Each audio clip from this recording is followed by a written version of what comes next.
materinya dahsyat ya, penting sekali, saking pentingnya ini cepat habis tuh. Bismillah. Sekali lagi. Jazakallah khair. Ya, kelihatan ya. Baik, yuk pelan-pelan. Jadi turunnya surah Ad-Duha dan surah Al-Insyirah, hikmahnya satu atau fungsinya satu, memberikan petunjuk bagaimana mengatasi satu persoalan sesulit apapun, tapi masih dapat menghadapinya dengan keadaan yang tenang. Satu surah ini atau dua surah ini diturunkan untuk membimbing setiap hamba menuju kepada ketenangan hati. Dua, membangun kekuatan mental sehingga dalam situasi apapun dia tetap kuat mengatasi berbagai persoalan kehidupan. Nanti terapannya banyak, di bisnis ada. Nanti saya turunkan contohnya. Kadang-kadang ikut tender, sudah bagus, sudah menang, tapi proyeknya diambil orang. Ada yang begitu? Nanti ada ayatnya, ada. Nanti kita turunkan. Udah siap-siap, kan? Pengen melamar, ternyata keduluan orang, gitu kan? Udah siap-siap, pengen dapat ini, mau lulus, ternyata nilainya nggak seperti yang diharapkan. Muncul, ada, selalu ada demikian. Nanti kompleksitasnya banyak. Tapi dua surah ini, kalau kita bisa kuasai artinya dengan baik, pahami dengan benar, maka akan ada sesuatu yang beda yang terasa dalam jiwa kita dan kesiapan mengatasi setiap persoalan dalam kehidupan. Yuk kita baca dulu ya, supaya dapat keberkahannya dari dua surah ini. Saya bacakan, Anda ikuti ya. A'udzu billahi minasy syaithanir rajim.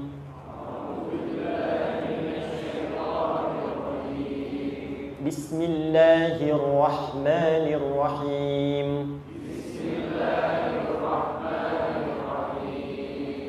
Wadduha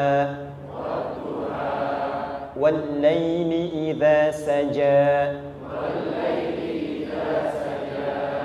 ما ودعك ربك وما قلى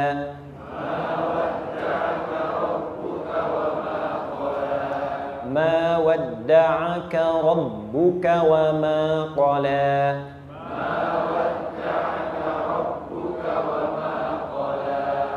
وللآخرة خير لك من الأولى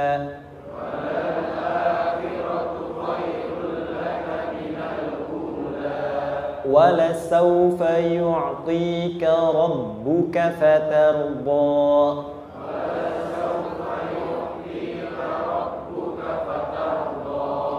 ألم يجدك يتيما فآوى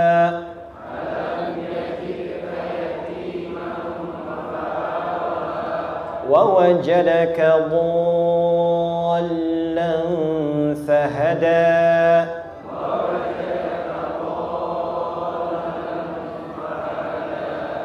ووجدك عائلا فأغنى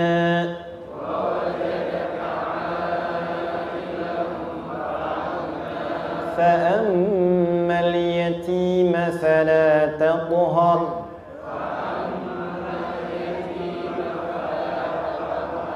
وأما السائل فلا تنهر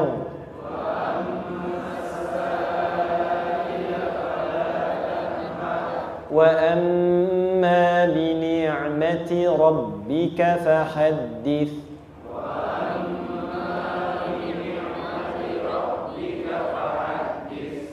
Satu surah dua, alhamdulillah.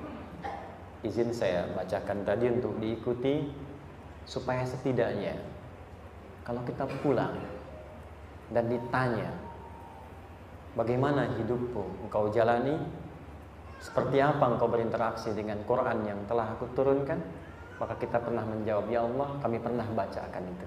Jangan pernah kita berkehidupan sampai wafat dan tidak pernah berinteraksi dengan Quran walaupun sekedar membacanya.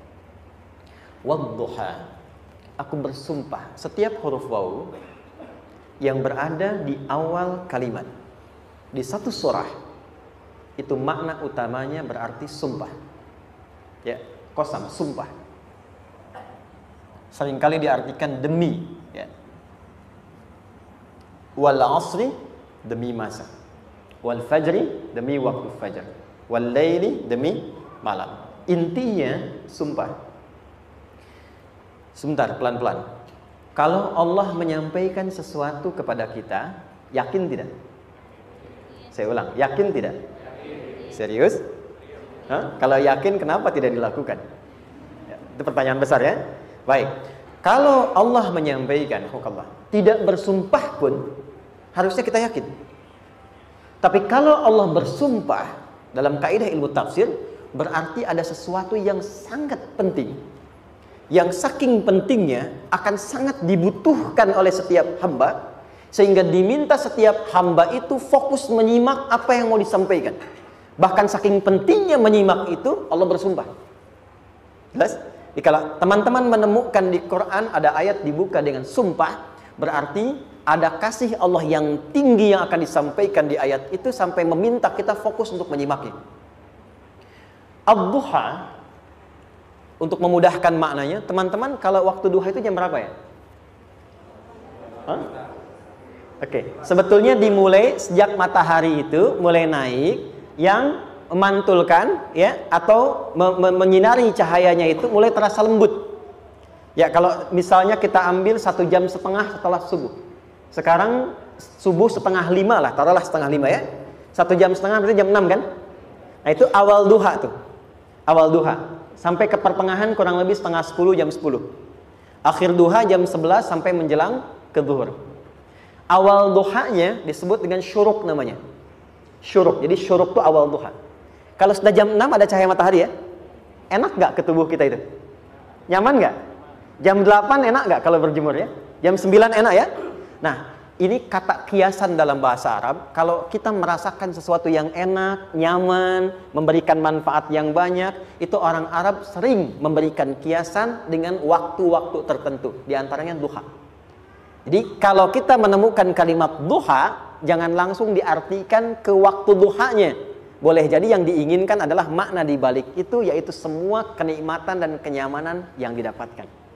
Cara mengartikan ini, wadduha, aku bersumpah kata Allah, ya Muhammad, demi semua kenikmatan yang kau rasakan dalam hidup, seperti engkau merasakan kenikmatan cahaya duha itu. Jelas? Wal-laili idza saja, dan aku bersumpah, al-lail, lail itu apa? Malam. Baik, lail turunannya, layali jamaknya, lela, lili, lala, itu malam. Jadi kalau ada ibu leli, ibu malam-malam ya. Lail. Oke. Lail itu malam. Malam gelap nggak? Gelap. Tapi kalau gelapnya gulita, tidak ada cahayanya, gelap betul gitu. Gelap ya.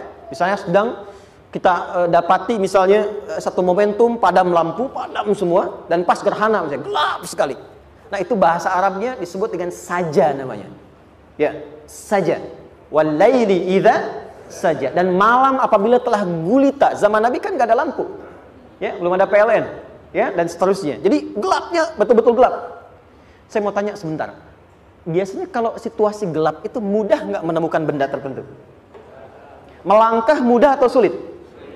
Tidak mudah untuk dilakukan kan?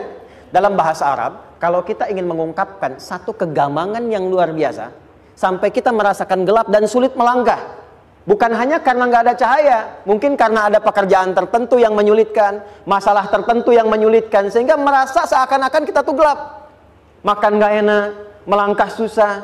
Pernah nggak merasakan situasi yang saking beratnya satu beban itu seakan-akan makan nggak mau, melangkahnya berat, ada vertigo, kadang-kadang pusing. Pernah merasakan itu?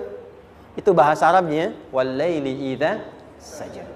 Perhatikan kalimatnya, ya Muhammad sallallahu alaihi wasallam, aku bersumpah demi semua kebahagiaan dan kenikmatan yang engkau pernah raih, seperti merasakan kenikmatan cahaya duha. Dan mungkin persoalan hidup yang pelik yang membuat engkau merasakan kesulitan, seakan-akan merasa di suasana gelap yang gulita. Ma wadda'aka rabbuka wa ma qala. Tanamkan dalam jiwamu yang paling dalam, aku tidak akan pernah meninggalkanmu.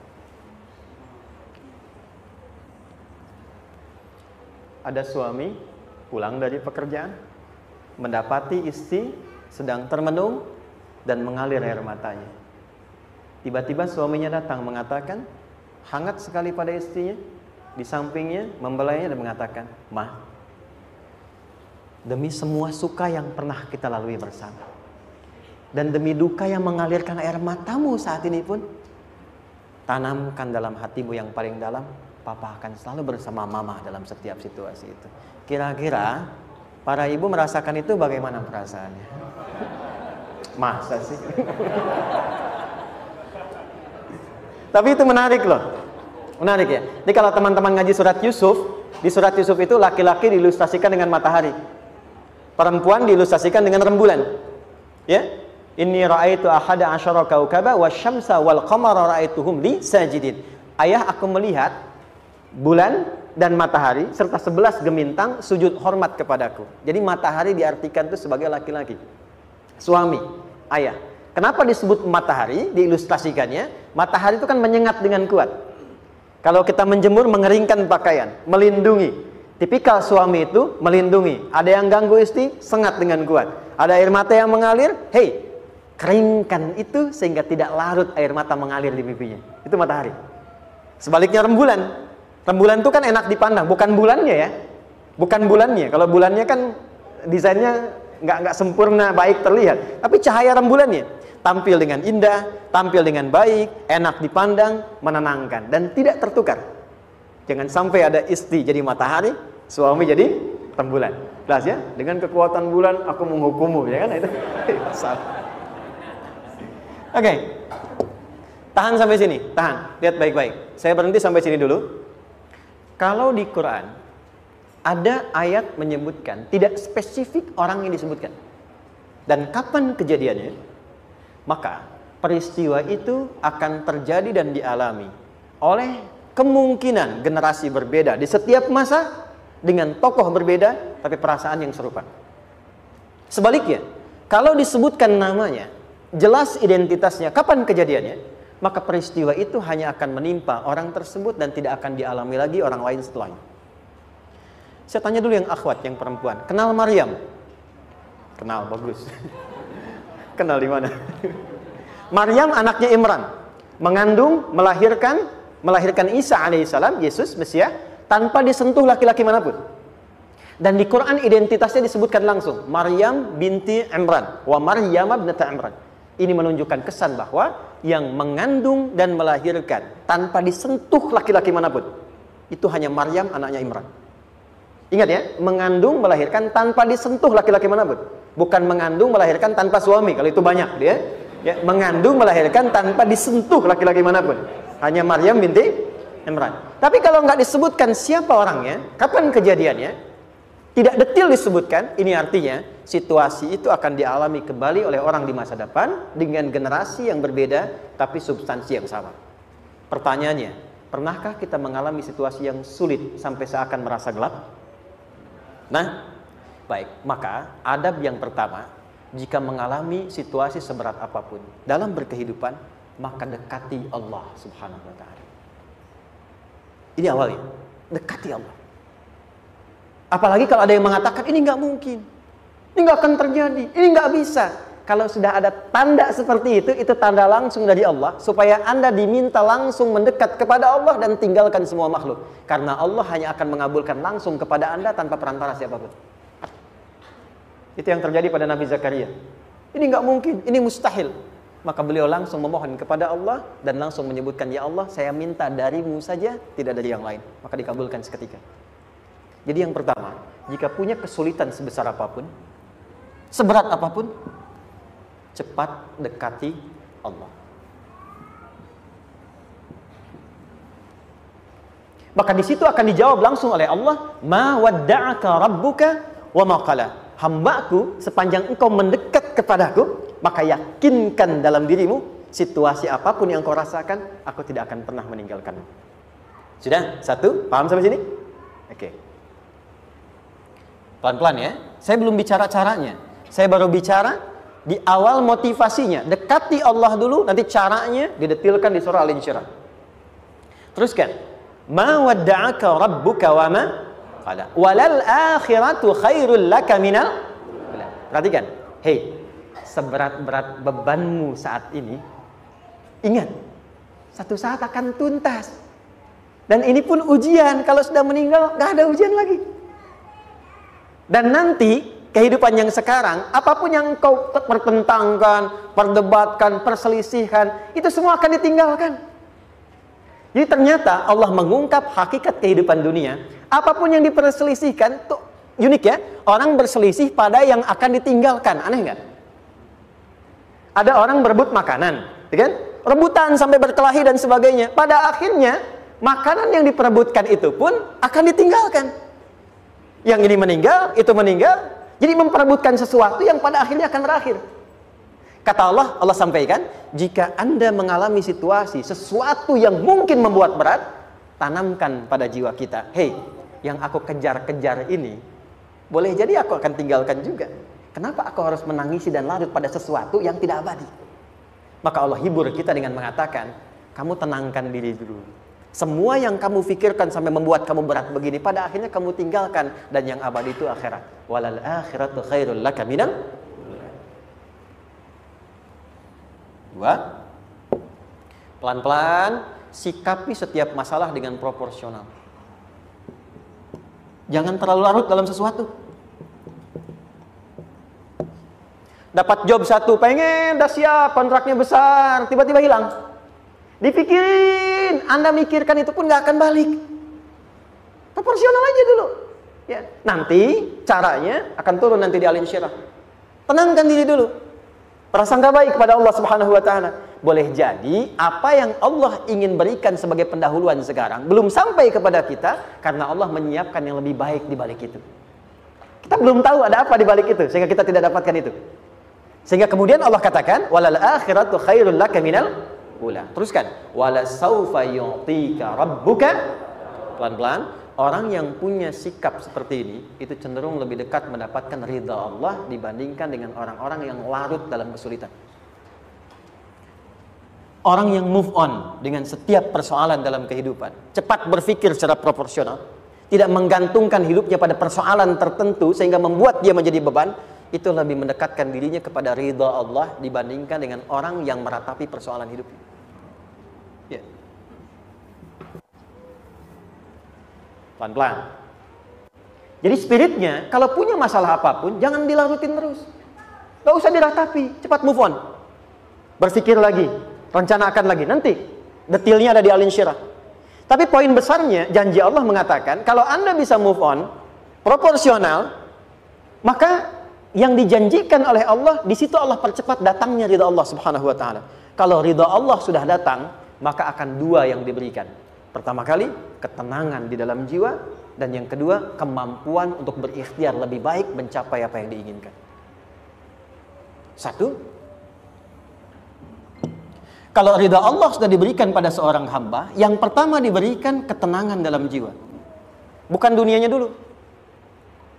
Bukan apa yang Anda ingin harapkan dulu. Pengen sesuatu, ya, pengen materi, pengen kedudukan, pengen lulus anaknya ujian, ya kan? Tiba-tiba terjadi sesuatu, diratapin, alih-alih meratap, alih-alih membuat status, alih-alih menyulitkan diri, kata Allah, terima dulu proporsional. Setelah itu dekatkan diri kepada Allah, turun ridha Allah, begitu turun yang pertama diberikan ketenangan kepada hati. Tenang dulu. Kalau sudah tenang, nanti dibimbing menyelesaikan apa yang sedang dihadapi itu. Itu poin yang ketiga. Pelan-pelan. 4. Kita masuk ke detail sekarang. Perhatikan baik-baik. Ini yang paling menarik. Alam yajidka yatiman fa'awa. Muhammad SAW, bukankah dulu engkau yatim? Punya banyak masalah? Aku selesaikan juga. Ayahmu meninggal sebelum lahir, ada ibu. Ibu meninggal, ada kakek. Kakek meninggal, ada paman. Ya kan? Ada teman yang menemani Sayyidah Khadijah. Teman yang setia. Semua kebutuhan tersedia. Artinya Pak, perhatikan baik-baik. Kalau Anda punya masalah sekarang, jangan sampai melupakan yang dulu-dulu pun pernah tuntas Allah selesaikan. Jadi kalau sekarang sedang punya persoalan, jangan sampai satu masalah ini membuat Anda kehilangan harapan dan kehidupan. Sementara Anda sadar dulu pun banyak masalah kok selesai juga. Kenapa dengan yang satu ini kita harus jatuh? Sekarang usia berapa? 20, 30, 40, 50. Sekarang usia 50 tahun, ada masalah, baru 5 menit datang sudah merasa jatuh. Yang 50 tahun ke belakang yang banyak selesai itu kita nilai atau tidak? Maka kata Allah, seperti yang dulu pernah aku selesaikan ribuan masalah itu, yang sekarang pun mudah aku tuntaskan. Jelas? Nah, secara psikologi, orang-orang yang selalu bertindak seperti itu akan selalu punya harapan lebih tinggi untuk menyelesaikan persoalannya. Jadi kalau sedang punya masalah, pikirkan yang dulu juga selesai, masa yang sekarang nggak selesai. Itu prinsipnya. Secara psikologis demikian. Jelas ya? Oke. Wa wajadaka dhallan fahada. Muhammad, dulu engkau pernah mengalami melihat masyarakat banyak berbuat yang tidak baik, aku berikan petunjuk. Kuncinya fahada di situ. Orang yang punya motivasi kuat dan keyakinan untuk bisa menyelesaikan persoalannya, maka dia akan lebih cepat mendapatkan petunjuk Allah untuk mendapatkan solusi terbaik. Ada sini. Saya agak cepat ya, mohon izin. Wa wajadaka 'ailan fa'aghna. Bahkan, maaf, bukan sekedar selesai, kalau perlu saya bikin kaya, kata Allah. Aghna itu kalau ilmunya luas. Kalau harta, hartanya banyak. Kalau kedudukan, kedudukannya tinggi. Hei, engkau yang sedang mengejar kedudukan, aku tahan sebentar karena ada yang nggak bagus untukmu di sini. Tapi kalau kamu terima, aku angkat itu lebih daripada apa yang kamu harapkan. Kamu pengennya bintang 2, aku naikkan sampai bintang 4. Kalau perlu 5 sekalian. Hei, kamu yang ingin kampus di sini, aku tahan. Bahasa kamu nggak lulus, kamu nangis, kamu mengadu, kamu datang pada orang tuamu. Orang tua mulai protes, mulai curhat macam-macam. Terima dulu. Mungkin di sini ada yang tidak baik seperti doa ibumu yang sering memohon, ya Allah, jangan sampai anakku berbuat yang salah. Jangan sampai terjebak narkoba. Jangan sampai terbawa tawuran. Di sini ada yang kurang tepat untukmu. Kalau kamu ridha, kamu terima, kamu proporsional, bahkan aku pindahkan ke kampus yang lebih baik yang tidak kamu bayangkan sebelumnya. Di orang-orang yang selalu menerima apa yang Allah ujikan dan ridha dengan itu, maka Allah akan angkat derajatnya bahkan melebihi ekspektasi dirinya. Paham? Kalau sudah seperti itu, maka lihat ujung ayatnya. Lihat ujung ayatnya. Fa'ammal yatima fala taqhar. Maka jangan pelit berbagi kepada orang lain. Share. Kalau sudah sukses, share. Berbagi, bukan hanya materi, bagi ilmunya, ya, bagi kebahagiaannya. Wa ammas sa'ila fala tanhar. Jangan sampai nunggu orang minta. Kalau lihat ada kawan yang butuh, sekarang Anda sukses. Tapi boleh jadi kesuksesan Anda itu tangganya dari teman-teman Anda. Kalau sudah teraih ke atas, lihat lagi anak tangganya ke bawah. Ajak teman, jangan ditunggu minta. Ajak, bawa dia, berikan peluang. Jangan sampai dia minta, apalagi Anda bentak-bentak. Aku kan yang dulu bantu kamu. Jangan sampai keluar kata-kata itu. Kamu bisa naik di atas karena aku kan yang dulu bantu kamu. Kamu bisa jadi pemeran utama karena aku yang rekomendasikan. Karena aku yang dorong kamu, misal. Jangan sampai keluar kata-kata itu. Apalagi langsung keluar, tidak. Ini karena ilmuku saja misalnya. Kalau itu bisa dilakukan dengan baik. Lihat ujungnya. Wa amma bi ni'mati rabbika fahaddits. Maka semua nikmat yang dirasakan akan mudah untuk diimplementasikan dan disyukuri. Jadi semua nikmat itu bukan cuma dirasakan. Jadi membagi semua nikmat itu adalah rasa terbaik untuk menikmatinya. Maaf ya. Anda kalau punya makanan, dimakan sendiri. Dengan dibagi sama-sama, kira-kira rasa nyamannya yang pertama atau yang kedua? Kedua. Makan sendiri, enaknya sendiri kan? Tapi ketika ada teman berbagi dan tahu, oh enak ya, nyaman ya, ada kebahagiaan, ada ngobrol, ada tertawa, ada kebersamaan, itulah inti nikmat yang sesungguhnya. Wa amma bi ni'mati rabbika. Ternyata masalah yang diberikan bukan ingin memberikan beban, tapi ujungnya, endingnya supaya Anda bisa mendapatkan nikmat berkualitas yang bisa dibagi. Lihat surat Ad-Duha itu jangan cuma lihat awalnya, lihat ujungnya. Ternyata ketika seseorang mendapat masalah seberat apapun, itu bukan ingin membebani, tapi ingin meningkatkan kualitas hidupnya supaya mendapatkan nikmat yang lebih besar dan merasakan nikmatnya itu dengan berbagi. Itu poinnya. Jadi kalau sampai sini kita paham dan kita beri nama misalnya dengan fikih ujian, jadi kalau desain ujian ini sistematikanya kita pahami, maka tidak ada alasan untuk mengeluhkan persoalan. Jadi melihat masalah itu bukan sebagai beban, pada akhirnya melihatnya sebagai tangga untuk mencapai kebahagiaan. Jelas sampai sini? Baik, kalau sudah seperti ini ingin punya masalah atau tidak ingin punya masalah? Tidak. Ingat ya, jadi kalau anak pulang bawa masalah, dilihatnya jangan beban. Oh, Allah ingin menaikkan kualitas pada anak saya, yang dengan itu menjadikan ia mendapatkan nikmat yang belum pernah didapati. Kalau rumah tangga sedang ada masalah, jangan banyak diperseterukan. Tapi direnungkan sejenak, oh Allah ingin meningkatkan kualitas rumah tangga ini sehingga kita bisa mendapatkan nikmat yang tidak pernah didapati sebelumnya. Makanya nikmat berumah tangga itu yang terbesar selalu bertambah ketika menyelesaikan masalah. Silahkan cek. Kalau sedang ada masalah berseteru kan? Tapi setelah selesai kan jadi lebih nikmat ya? Ya? Lebih senang lagi, lebih cair lagi, lebih bahagia lagi, lebih mendukung lagi. Ternyata ada nilai-nilai kebaikan yang tersimpan yang belum disadari sepenuhnya. Pertanyaannya, kadang-kadang mudah diucapkan, tapi tidak mudah mempraktekkan.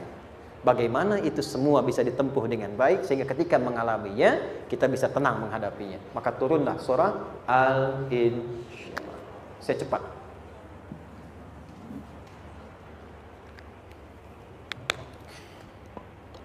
Teman-teman, ini apa? Kelas ya? Baik, pelan-pelan sedikit. Kira-kira volumenya besar kecil?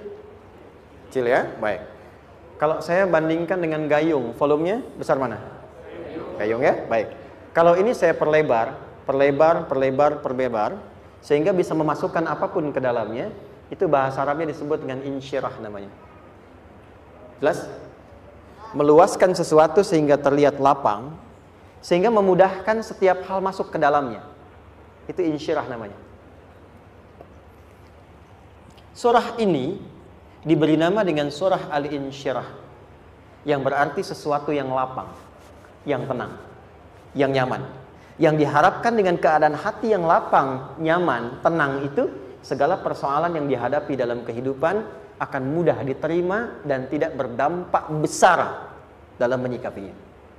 Maka bagaimana kemudian Allah memberikan turunan-turunan petunjuk supaya apa yang diharapkan ini bisa tercapai? Satu, izin mengilustrasikan. Saya kasih cerita sebentar. Ada seorang anak muda, kisah ini sangat viral, hampir setiap kita bisa mendapatinya. Datang kepada seorang kakek tua di sisi danau yang jernih sekali airnya. Dia berkeluh kesah tentang persoalannya. Dia katakan, saya punya masalah begini. Berat sekali terasanya. Kakek itu kemudian permisi, dia hanya membawa 2 genggam garam. Kemudian beliau bawa 1 gelas, ilustrasinya seperti ini. Dimasukkanlah kemudian garam itu ke gelas itu. Lalu diambil 1 gelas air yang jernih tadi dengan garam segenggam. Kata beliau, minum. Pemuda itu mengatakan, wah asin, minum aja dulu. Lalu ketika diminum, langsung ditumpahkan. Dia muntahkan asin katanya. Lalu setelah itu kakek yang tadi melepaskan segenggam sisanya, dilempar ke danau tadi yang luas. Lalu diambil lagi dengan gelas yang sama. Sekarang minum. Bagaimana rasanya? Segar, enak, nyaman. Itulah hatimu. Kalau hatimu sempit sesempit gelas ini, maka masalah sekecil apapun akan selalu menghadirkan kesulitan seperti engkau menelan garam tadi. Tapi kalau hatimu luas, sebesar apapun masalah, tidak akan pernah berdampak pada dirimu kecuali engkau mampu menyusun rencana untuk mengatasinya. Kelapangan hati yang membuat diri kita mampu menerima persoalan apapun, itu yang disebut dengan insyirah. Makanya dulu tahun 90-an ada sinetron Hati Seluas Samudra gitu ya. Saya pernah tahu itu. Sama anaknya diapa-apain juga, oh masih aja ya menerima gitu. Dulu siapa ya? Jeremy Thomas dan lain-lain ya. Saya kira ada gitu. Ya, saya kira itu ya. Saya pernah lihat sejenak ya. Saya jarang-jarang nonton itu. Pernah lihat aja. Saya senang riset. Jadi kalau riset itu ada riset dakwah, ada riset materi. Saya teman-teman yang musik gitu ya, saya tidak terlalu dekat dengan musik karena saya di Quran gitu.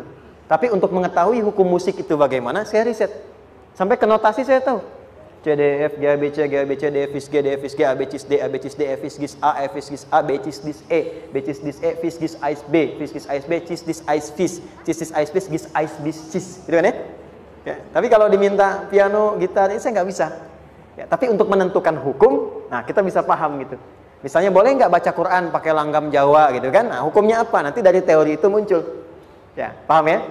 Nah, oke, balik sini. Perhatikan baik-baik. 1, saya agak cepat.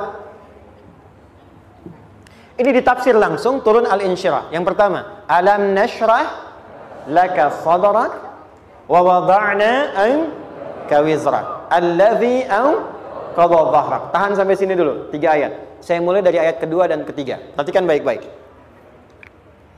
Wa wada'na anka wizrak alladhi anqadha dhahrak. Artinya apa? Artinya satu beban yang diletakkan di pundak yang berpengaruh kepada semua bagian tubuh. Kita pernah melakukan atau melihat yang angkat beban ya? Beban kan semakin berat diangkat, semakin terasa ke bagian-bagian tubuh ya, ke semuanya. Nah, itu namanya wizrak alladzi anqadha dhahrak. Beban yang dipikul yang berat sekali sampai semua merasa. Makanya jadi satu ungkapan dengan mengatakan dia sedang memikul beban yang sangat berat. Sampai kepalanya pusing, tidur nggak nyaman, miring kanan, miring kiri. Itu namanya ya alladzi anqadha dhahrak. Satu. Saya percepat, akan ada satu masa dalam hidup setiap hamba merasakan satu persoalan yang seakan-akan beban berat yang dipikul sampai merasa kesulitan dari ujung kepala sampai ujung kaki. Siapapun itu. Jujur ya, setiap kita tanyakan pada diri sendiri. Setiap kita yang ada di sini, saya yakin pasti pernah atau bahkan akan mengalami satu peristiwa yang merasakan beban berat sampai seakan-akan ujung kepala sampai ujung kaki merasakan sakitnya. Ada yang sudah mengalami atau bahkan nanti akan ada yang melalui. Perhatikan baik-baik. Teruskan ayatnya. Wa rafa'na laka. Perhatikan. Kalau ada yang sedang merasakan itu, yakinlah kata Allah, pada saat itu sesungguhnya Allah sedang mengangkat derajatnya dan meningkatkan kualitas hidupnya untuk mencapai sesuatu yang istimewa yang belum pernah diraihnya. Dari sini kita buat persamaan. Ujian. Perhatikan. Berbanding lurus dengan harapan, banding lurus dengan solusi nanti pada akhirnya. Fokus. Lulus di sini, insya Allah setiap persoalan akan lebih mudah untuk diatasi. Ujian, seberat apapun yang sedang kita alami, tidak akan pernah diberikan kepada kita oleh Allah, kecuali ternyata hikmahnya untuk mengabulkan harapan-harapan besar yang sebetulnya kita mintakan. Jujur ya, setiap kita kan sering punya permohonan ya, sering berdoa ya. Ya Allah minta ini, minta itu, minta ini, minta itu, gitu kan? Nah, cara Allah mengabulkan harapan kita itu, yang pertama, jalurnya lewat ujian. Karena semua kesuksesan itu, desain dasarnya adalah melewati ujian. Coba, anak-anak kita yang sedang sekolah itu, apa mungkin diwisuda dengan penuh kebahagiaan kalau nggak mengalami ujian? Lewat ujian dulu kan? Dia belajar dulu, ujian dulu, ngatasin soal dulu, lulus, baru wisuda. Apakah mungkin akan dapat IPK 4 yang diharapkan kalau tidak mengalami ujian? Belajar dulu, ya kan? Ada waktu, sempat dia bangun, malam, siang, dan seterusnya, belajar, keringat, dan sebagainya, baru bahagia kan? Dan ternyata belajar itu untuk diwisuda. Sebab kalau kita tidak belajar, mustahil dapat wisuda. Kalau tidak lewat ujian, mustahil dapat ijazah. Karena ternyata harapan itu, hukum dasarnya dalam berkehidupan, bisa diraih dengan melewati ujian. Ini poinnya. Jadi mohon, kalau sedang mengalami sebuah peristiwa, dan kita harus menghadapi itu, coba renungkan. Sebetulnya pernah berdoa apa sampai kita mengalami itu, sehingga dengan jalan itulah sebetulnya Allah ingin mengabulkan harapan yang dulu pernah kita mintakan. Jelas? Oke, satu. Yuk turunkan rumusnya pelan-pelan. Quran surah kedua ayat 286. Ini kesini dulu baru nanti kita balik lagi. 2 Al-Baqarah ayat 286. La yukallifullahu nafsan illa wus'aha. Tahan sampai sini. Lihat baik-baik. Hukum yang pertama. Hukum pertama. Allah tidak mungkin menguji seorang hamba di luar batas kemampuannya. Di kaidah yang pertama tadi, kalau kita sedang diuji, sebetulnya ada harapan dan doa yang pernah kita mohonkan dan Allah ingin mengabulkan itu, jalan pertama adalah ujian. Tapi adilnya Allah tidak akan pernah kita diuji kecuali sesuai dengan kemampuan kita. Jadi kalau nggak mampu, nggak mungkin diberikan ujian. Ingat ya, kalau tidak mampu, tidak mungkin diberikan ujian. Artinya harapan yang kita mohonkan pun akan sesuai dengan kemampuan kita. Jadi kalau kita minta sesuatu nggak mungkin bisa menggunakannya, nggak akan dikasih. Nah balik ke sini, balik ke sini untuk memberikan ketenangan kepada hati kita. Kalau sedang menerima persoalan, setelah kita mengatakan, oh ini mungkin ada harapan yang ingin saya dapatkan, jalannya lewat sini. Untuk memberikan ketenangan kepada hati, begitu persoalannya tiba, langsung katakan pada diri kita, saya pasti bisa menjalaninya. Mustahil saya diuji kalau nggak mampu menjalaninya. Itu bahasa singkatnya. Ingat ya? Kalau ingin mudah menyelesaikan persoalan, kata Quran, setiap ada ujian, langsung katakan pada hati kita, insya Allah bisa. Nggak mungkin saya diuji kalau saya nggak sanggup. Jelas? Dan tanamkan itu pada hati yang paling dalam. Ini nggak mudah. Kalau cuma disimpan di pikiran, jadi beban. Tapi kalau Anda tanamkan dalam hati, seberat apapun masalahnya, pasti saya sanggup, pasti saya bisa. Pernah lihat dulu ada acara 90-an Benteng Hattori? Oke? Benteng Takeshi ya? Takeshi ya, gitu kan, artinya kan bisa jawab ya. Kita tahu Ninja Hattori mendaki gunung, lewati lembah, ya tahu ya. Son Goku, Son Gohan, saya tahu itu. Son Goku, Kamehameha, Piccolo itu, yang nulisnya Suzuki Watanabe, saya tahu itu. Benteng Hattori, balik lagi ya. Benteng Takeshi ya.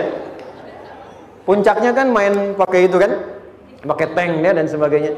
Tapi pernah ingat gak satu episodenya itu? Begitu akan bertarung, kan selalu ada motivator di sampingnya itu mengatakan, ayo kamu bisa, gitu kan?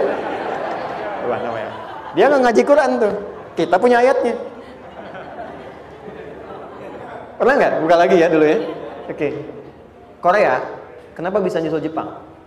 Salah satunya, waktu Jepang itu maju, setiap di Korea itu ditanamkan dari mulai anak-anak TK-nya. Kita harus lebih daripada Jepang. Sejak anak-anaknya TK. Itu ditanamkan betul. Kita bisa, kita dari TK. Sehingga ketika di sana bikin Honda, sini Hyundai. Hyundai kan dibacanya Hyundai, ya kan? Sana Honda, sini Hyundai gitu. Di apapun yang dibuat Jepang, Korea harus lebih unggul. Itu ditanamkan dari awal. Bisa.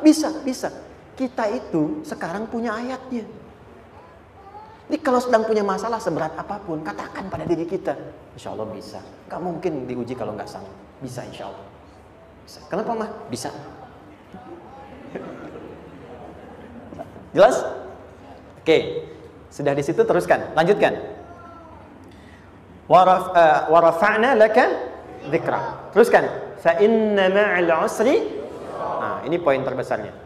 Fa inna ma'al usri yusra. Fa huruf yang menunjukkan sesuatu berlangsung dengan cepat. Inna di ilmu nahwunya berbunyi begini, di gramatikal bahasa Arab. Harfun nasbin wa taukidin. Tansibul isma wa tarfa'ul khabara. Mabniyun 'alal fathi la mahalla lahu min al-i'rabi. Paham? Tidak. Inna huruf yang digunakan untuk menguatkan informasi agar ditancapkan ke dalam hati sekuat-kuatnya dan jangan pernah ragu. Jadi kalau orang Arab itu nancapkan tongkat begini dan kuat, tidak goyah, itu nasab namanya. Nasabar rajula asahu fil ardi. Inna ini harfu nasab. Jadi kalau ada di Quran dibuka informasinya dengan inna, maksudnya begini, hei, tancapkan informasi dalam hatimu dengan kuat, jangan pernah ragu. Yakinkan pada dirimu. Apa yang harus diyakinkan? Ma'al usri yusra. Inna ma'al usri yusra. Usrun sama dengan yusrun. Lari ke sini. Oke. Apa artinya usrun? Sulit. Oke. Sulit itu ada dua. Ada sa'bun, ada usrun. Kalau kesulitan yang relatif, kata si A sulit, si B mudah, itu sa'bun namanya. Contoh. Kata si fulan, bahasa Jepang susah. Padahal kata yang lain tidak. Saya ke Jepang, anak-anak kecil begini bisa bahasa Jepang gitu kan. Bagi mereka mudah gitu ya. Saking mudahnya gitu. Kata shiwa gitu. Anak-anak kecil, bagi mereka mudah, bagi kita belum tentu. Itu sa'bun. Inna lughatal yabaniyya sa'bah. Relatif. Tapi kalau kesulitan yang sifatnya mutlak, semua orang mengatakan sulit. Maaf, bawa mobil, sulit atau mudah? Bukan mengendarai ya, bawa mobil, bawa. Sulit ya? Sulit ya? Baik, sepakat sulit semuanya. Nah, itu dalam bahasa Arab dikenal dengan usrun. Kesulitan yang semua sepakat bahwa itu susah. Sulit, semua sepakat. Dan ketika ada orang bicara, aku sedang punya masalah begini. Semua mengatakan, wah itu nggak mudah, itu nggak mudah. Itu usrun namanya. Lawannya, kemudahan yang relatif disebut sahlun. Tapi kemudahan yang semua sepakat bahwa itu mudah, itu yusrun namanya. Mengangkat spidol, semua mengatakan mudah, ringan. Itu yusrun namanya. Perhatikan, Allah tidak memasangkan sa'bun dengan sahlun, tapi memasangkan usrun dengan yusrun. Orang-orang yang punya keyakinan kuat, setiap persoalan itu akan selesai. Dan dia mengatakan pada dirinya, aku bisa melewatinya. Maka, perhatikan kalimatnya kata Quran, inna ma'al usri yusran. Sesulit apapun masalah yang sedang dia alami, maka Allah akan datangkan solusi semudah-mudahnya yang bisa dia nikmati. Dengan kata lain, kalau kita bawa ke bahasa psikologi, kalau sedang menghadapi persoalan seberat apapun, selain kita mengatakan, ini pasti bisa saya lalui, saya insya Allah sanggup mengatasinya, katakan pada diri kita, ini pasti selesai. Pasti ada solusinya, pasti mudah. Katakan, walaupun memang solusinya belum datang, tapi tenangkan pada diri kita dengan mengatakan inna ma'al usri yusra. Bahasa psikologinya, katakan pada diri kita ini pasti selesai. Gak mungkin gak selesai, pasti ada solusinya, pasti mudah. Itu lebih memberikan harapan pada diri kita untuk menuntaskan persoalan dibandingkan dengan meratapinya. Jelas? Teruskan, fa inna ma'al usri. Kalau masih ragu kata Allah, katakan lagi sekali lagi. Sampai hati kita merasa nyaman. Jadi kalau sedang punya persoalan seberat apapun, tanamkan pada diri kita, pasti selesai. Belum nampak, insya Allah pasti selesai. Gak mungkin diuji kalau gak ada solusi. Itu lebih memberikan harapan. Setelah itu, fa'idha faraghta, mitigasi masalahnya. Mitigasi persoalannya. Tuliskan. Ini masalahnya apa? Rumah tangga. Apa saja misalnya. Dia ada suami, ada istri, ada anak-anak. Masalah ada di mana? Kadang-kadang menangnya jadi kusut karena satu-satu nggak segera diselesaikan. Maka kata Al-Quran, fa'idha faraghta. Satu-satu mitigasi dulu. Satu masalah di sini, lihat di suami, lihat di istri. Kalau pekerjaan, masalahnya apa? Sebelum bercabang kemana-mana, petakan. Apakah rekanannya? Apakah relasinya? Apakah kemampuannya? Apakah manajerialnya? Apakah marketingnya? Mitigasi, kotaki semua, selesaikan satu-satu. Setelah itu, apa yang dilakukan? Wa ila rabbika, tawakal sepenuhnya kepada Allah untuk menentukan hasilnya. Tawakal itu yang paling mahal.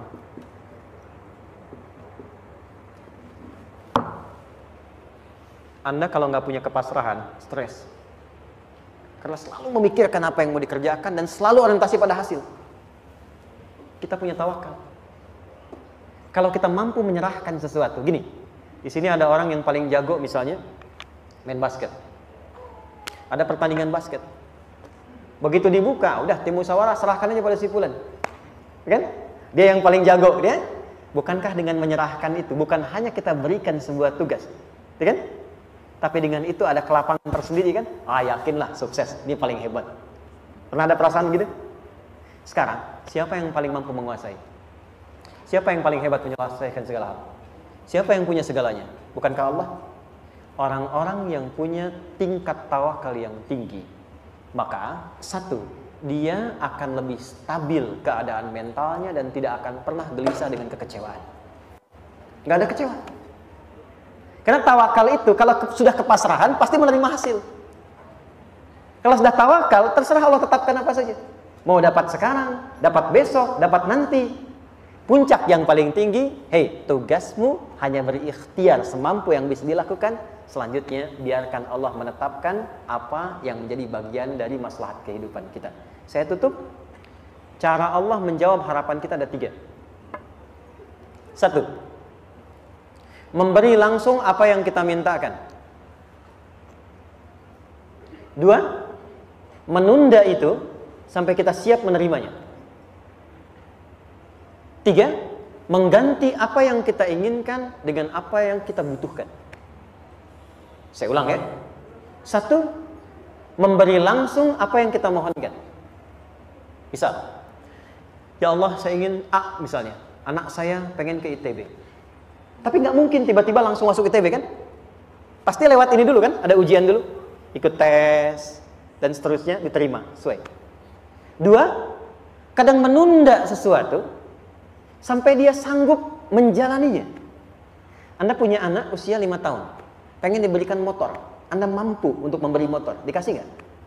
Tidak. Sampai dia sanggup mengendarai motor, baru Anda berikan. Terkadang ada yang kita minta sekarang, tidak didapati sekarang. Tapi ternyata tahun depan kita dapat. Kita harus sadar bahwa anugerah yang kita dapatkan tahun depan itu sebetulnya adalah hasil doa kita di tahun ini. Pernah dengar nggak kisah viral? Nabi itu berdoa baru dikabulkan setahun setengah. Setahun 6 bulan. Padahal itu Nabi loh. Kiblat pertama kita kemana? Palestina kan? Baitul Maqdis kan? Nabi berdoa, mohon terus nengok ke langit. Al-Baqarah 144, minta. Jawabannya turun setelah setahun setengah. Setahun 6 bulan. Ada yang mengatakan di tafsir setahun 8 bulan. Baru dikabulkan setelah setahun setengah. Padahal kurang soleh apa Nabi? Nabinya siap, mungkin umatnya yang belum siap. Nabinya siap, tapi ada tantangan di masyarakat yang tidak mudah, yang mungkin bisa meruntuhkan dakwah. Baru dikabulkan setahun setengah. Ketika semua umatnya sudah bisa siap menerima itu. Boleh jadi apa yang diminta orang tua sekarang, terkabulnya mungkin belasan puluhan tahun pada anaknya yang nomor sekian. Tahu Imam Syafi'i? Imam Syafi'i itu kan nama aslinya Muhammad. Bapaknya Idris. Kakek yang ke atas, yang ketiga namanya Syafi'i. Kenapa disebut Imam Syafi'i? Dinisbatkan pada kakek yang ke atasnya. Ternyata kakeknya ini seorang ulama besar, saleh, memohon kepada Allah. Setiap di keturunannya ada yang bisa menggantikan lebih soleh, lebih baik lagi. Ternyata yang didapatkan bukan dari anaknya, tapi generasi keturunan yang kesekian. Anda belum sekarang bisa hafal Quran. Misalnya, Anda bermohon, berdoa, boleh jadi yang hafal, mungkin bukan di anak, bisa di cucu, bisa di bagian keluarga yang lain. Maka, terkadang tawakal itu tidak hanya memberikan hasil yang cepat, tapi memberikan keindahan yang terasa tertunda, tapi melengkapi kebahagiaan yang dirasakan. Penutupnya, boleh jadi minta ke ITB, diterimanya di Unpad. Minta motor, dapatnya mobil. Kalau itu senang, luar biasa. Minta mobil, dapatnya motor, gitu kan? Ternyata kadang-kadang desainnya yang terakhir, saya tutup, Allah mengabulkan apa yang kita butuhkan, bukan apa yang kita inginkan.